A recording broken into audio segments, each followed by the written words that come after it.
और लास्ट में आता है समाधि। समाधि यानी, अब देखो तीन वस्तु है, मैं आपको वापस सरलता से समझाने का प्रयास करता हूं। ये जो 7 अंग अभी तक अपन ने देखे योग के, इसमें तीन वस्तु आती है, ध्यान, ध्याता और ध्येय। ध्यान यानी ध्यन करने की क्रिया, उसको ध्यान बोलते हैं। ध्याता यानी आप खुद जो ध्यन कर रहा है वो ध्याता है। और ध्येय क्या है? ध्यान करने का विषय, तमें सेनु ध्यान करो, जो आप किस चीज का ध्यान कर रहे हो उसको ध्येय बोलते हैं। तो समाधि में क्या होता है? ध्यान, ध्याता और ध्येय, तीनों के बीच का अंतर जब खत्म हो जाता है, तीनों में जब एकत्व आ जाता है, तब उसको समाधि बोलते हैं। और वही समाधि आपको मोक्ष की तरफ लेके जाता है। ध्यान भी आप खुद ही कर रहे हो, ध्याता भी आप खुद ही हो, और ध्यान किस चीज का कर रहे हो? खुद की आत्मा, खुद के चैतन्य स्वरूप का आप ध्यान कर रहे हो, यही समाधि की अवस्था है। धारणा में देखो क्या होता है, आप ध्यान कर रहे हो बराबर, तो ध्यान की क्रिया आपने करी, आप ध्याता भी हो, पर ध्येय आप नहीं हो, ध्येय फोटो है। फोटो का ध्यान कर रहे हो ना, फोटो को आप ऐसे सामने रख के आप फोटो के ऊपर आप ध्यान कर रहे हो, तो ध्यान, ध्याता और ध्यान में अंतर है। समाधि कब सिद्ध होगी? जब आप खुद ही ध्यान कर रहे हो, तो ध्यान भी, क्रिया भी आप ही कर रहे हो, ध्यान भी आप कर रहे हो, तो आप ध्याता भी आप खुद ही, और ध्येय यानी ध्यान करने का विषय क्या है? तो खुद की आत्मा, खुद के चैतन्य स्वरूप का विचार करना या उसके ऊपर ध्यान केंद्रित करना, ये समाधि है।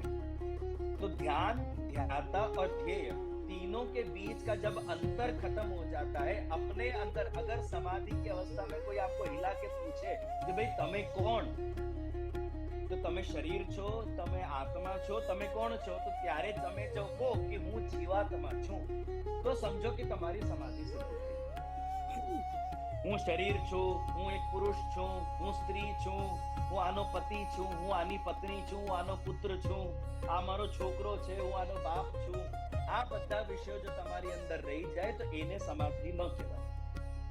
તમને તમારા સિવાય પણ બીજું ઘણું બધું બોધ છે, એ બોધને નિવૃત્ત કરવું પડશે। તમારું દેહ, તમારું શરીર, તમારી ઇન્દ્રિયો, તમારી આત્મા, આ બધા બંધનોથી ઉપર ઉઠી જવું અને કેવલ પોતાના ચૈતન્ય રૂપનો વિચાર કરવું, એ સમાધિ છે।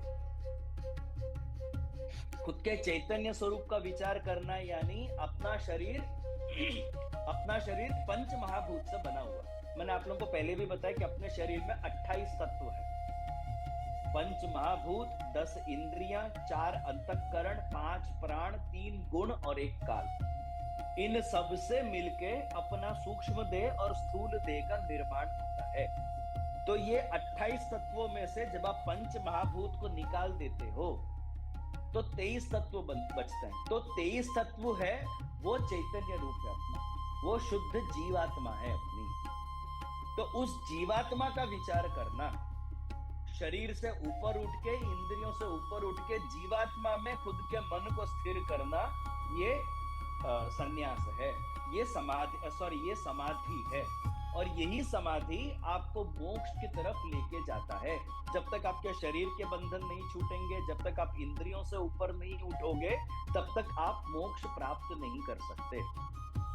तो अष्टांग योग का निरंतर अनुसरण करने से आपकी चित्त वृत्तियों का निरोध होता है। अंतःकरण के अंदर जो भी उथल पुथल, जो भी उतार चढ़ाव है, वो सब शांत हो जाती है। आ પ્રેક્ટિસ કરતા રહેવાથી આ બધું શાંત થઈ જાય છે ને પછી છેલ્લે તમે સમાધિની અવસ્થામાં પહોંચો છો ને મુક્તિનો અધિકાર તમે પ્રાપ્ત કરો।